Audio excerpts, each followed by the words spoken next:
General Tariq साहब, आपसे चाहूँगा क्योंकि जेडी वैंस का दोबारा आना और ख़ुद ट्रंप का ये कहना कि अगर कोई अच्छी आउटकम होगी तो मैं ईरानी क़यादत से ख़ुद भी बात करने के लिए तैयार हूँ, तो आई थिंक वहाँ पे होप्स हैं कि कुछ प्रोग्रेस हो सकती है। और ट्रंप एक हार से तो डराते हैं कि बमबारी कर दूंगा, छोड़ूंगा नहीं, तैयार बैठे हुए हैं। साथ दूसरी लम्हे ये भी अगले जुमले में कह देते हैं कि ईरानियन से बात भी हो सकती है, मैं उनसे मिल भी लूँगा, डील हुई तो मैं खुद साइन भी कर लूँगा। तो there is a catch in it जिसमें थोड़ा सा वो गुंजाइश रखते हैं दोनों तरफ के लिए। बिल्कुल। देखिए, अगर वो कह रहे हैं ना, इसका मतलब है कुछ ना कुछ है, बातचीत कुछ है आगे, कुछ प्रोग्रेस है, तभी तो कह रहे हैं ना कि मैं भी शायद चला जाऊँ। और साथ ये भी उन्होंने ट्वीट में कहा, जिसका आप जिक्र कर रहे हैं, कि ईरान में अब कोई नई लीडरशिप आ चुकी है और ये अगर ये स्मार्ट लोग हों तो ये डील कर लेंगे।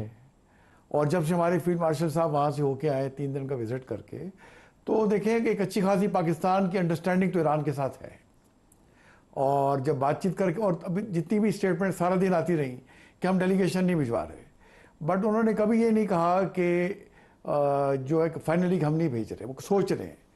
और साथ लेकिन ये ज़रूर कहा कि मीडिएटर एक ही है और वो असल में बड़ी पाकिस्तान है। मज़े की स्टेटमेंट देते हैं। वो कहते हैं इन अमरीकी शराइत के साथ हम इनकी धौंस-धांधली के साथ मुज़ाकरात नहीं हो सकते, लेकिन ये नहीं कहते कि पाकिस्तान नहीं जा रहे। हाँ, वो कहते हैं कि देखें मीडिएटर एक ही है। हाँ।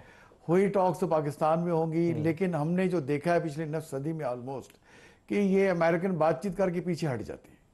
वो तो यूनिवर्सल देखें, एक बड़ा अंडरस्टैंडिंग है कि इंटेंशन आपकी ओवरनाइट चेंज हो जाती हैं, कैपेबिलिटी बनाने में टाइम लगता है। तो जो कैपेबिलिटी ईरान ने दिखाई है, उसी ने मजबूर किया है अमेरिका को आके बात करना। अब देखें, जो एक्चुअल इशू वो न्यूक्लियर का ही है, जैसे आपने इंट्रो में कहा कि ईरान के पास न्यूक्लियर वेपन नहीं होने चाहिए। उसी पे इन्होंने पिछले 1 साल में 2 दफ़ा हमला किया। स्टेट ऑफ हुर्मुज का तो देखिए इन्होंने मसला बना दिया है, खुद अमेरिका ने खड़ा किया, खड़ा कर दिया। अब देखिए, आप 13,000 किलोमीटर का फासला है अमेरिका का स्टेट ऑफ हुर्मुज से। भाई आप क्या कर रहे हो, 13,000 किलोमीटर दूर आके ब्लॉकेट लगा के खड़े हो गए। और कल ऊपर से ईरानी जहाज पे हमला कर दिया। अच्छा, उसको पकड़ लिया। भाई वो वहां से एग्जिट कर रहा था, इंटरनेशनल वाटर्स में था, और आपने उसको वार्निंग दी, उसको तो उसके बाद फिर ईरान थोड़ा बैक ट्रैक किया कि जी हम फिर बातचीत नहीं करते आपसे। और जब हिजबुल्लाह का उनसे वो सीज फायर का एग्रीमेंट हुआ, उसके बाद उन्होंने कहा कि स्टेट ऑफ हुर्मुज खुली हुई है। बट ट्रंप साहब ने कहा कि नहीं, हम तो ब्लॉकेट लगा के रखेंगे।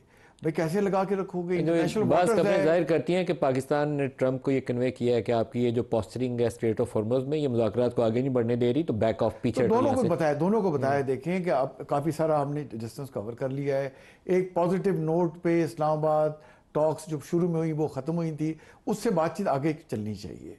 ईरान के पास भी उनके बाद देखिए सैंक्शन लगी हुई हैं, और वो जब कह रहे हैं कि हमने न्यूक्लियर वेपन नहीं बनाना, भाई अगर आपने वाकई नहीं बनाना, और अगर आप इमाम आपके जो रहनुमा है आयतुल्लाह साहब, उन्होंने अगर ये फतवा दिया हुआ है, आयतुल्लाह अली खमेनाई का फतवा है 2004 का, तो जी हमने नहीं बनाना, तो फिर क्यों 60% वेपन ग्रेड इनरिचमेंट, और क्यों इसको बढ़ा रहे हैं? आप पीसफुल उस पर्पज से इस्तेमाल करें।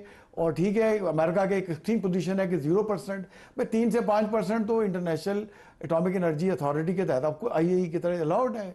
3 से 5 पर पीसफुल पर्पज की रखें, इवन 20% तक अलाउ है।